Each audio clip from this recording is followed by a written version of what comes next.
আসসালামু আলাইকুম প্রিয় দর্শক, আমি ফার্মাসিস্ট আহমদুল্লাহ। আজকে আরও একটি মেডিসিনাল প্রোডাক্ট নিয়ে আপনাদের মধ্যে আলোচনা করব। প্রোডাক্টটির নাম হলো ফুক্লাব ট্যাবলেট।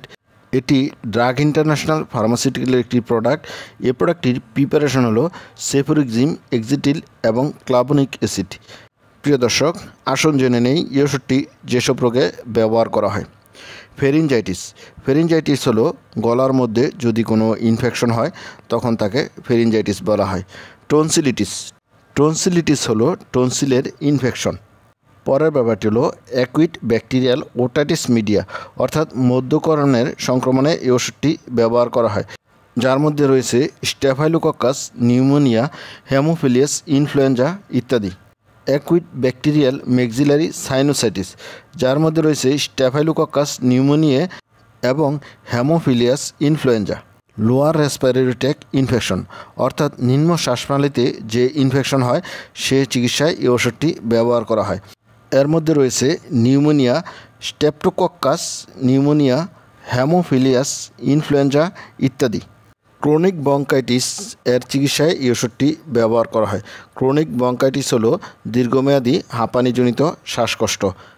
পরের ব্যাপারটি হলো আনকমপ্লিকেটেড স্কিন এবং স্কিন স্ট্রাকচার ইনফেকশন, অর্থাৎ চামড়ার মধ্যে যে ধরনের ইনফেকশন দেখা দেয় সেই ইনফেকশনে এই ওষুধটি ব্যবহার করা হয়। আনকমপ্লিকেটেড ইউরিনারি ট্র্যাক্ট ইনফেকশন, অর্থাৎ মূত্রনালীর ইনফেকশনে এই ওষুধটি ব্যবহার করা হয়।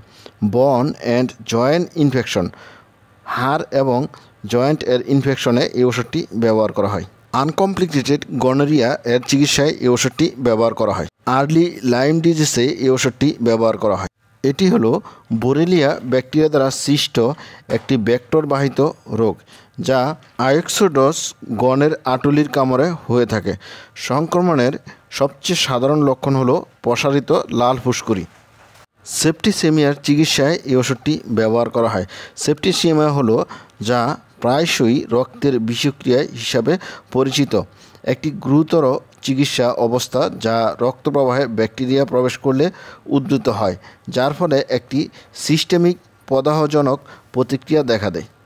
মেনিনজাইটিস এর চিকিৎসায় এই ওষুধটি ব্যবহার করা হয়। মেনিনজাইটিস হলো মস্তিষ্কের কভারে যদি ইনফেকশন হয় তখন তাকে মেনিনজাইটিস বলে। এছাড়া সুইচ থেরাপিতে এই ওষুধটি ব্যবহার করা হয়। প্রিয় দর্শক, এবার আসুন জেনে নেই এই ওষুধের ডোজ বা খাবার নিয়ম সম্বন্ধে।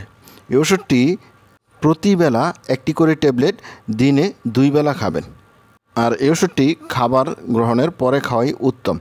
প্রিয় দর্শক, এই ওষুধটি অবশ্যই রেজিস্টার চিকিৎসকের পরামর্শ অনুযায়ী খাবেন। একজন রেজিস্টার চিকিৎসক রোগের অবস্থা বুঝে এই ওষুধটি প্রেসক্রিপশন করে থাকেন।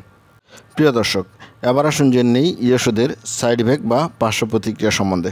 এই ওষুধের সাইড ইফেক্টের মধ্যে রয়েছে বমি বমি ভাব, বমি, ডায়রিয়া, পেটে অস্বস্তি বা পেটে ব্যথা ইত্যাদি। প্রিয় দর্শক, এবার আসুন জেনে নেই এই ওষুধের প্রেগনেন্সি ক্যাটাগরি।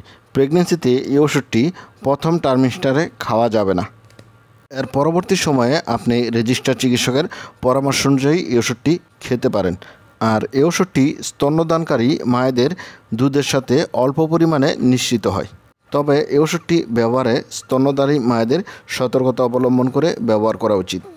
প্রিয় দর্শক, এই ওষুধটি কেবলমাত্র রেজিস্টার চিকিৎসকের পরামর্শ অনুযায়ী ব্যবহার করবেন।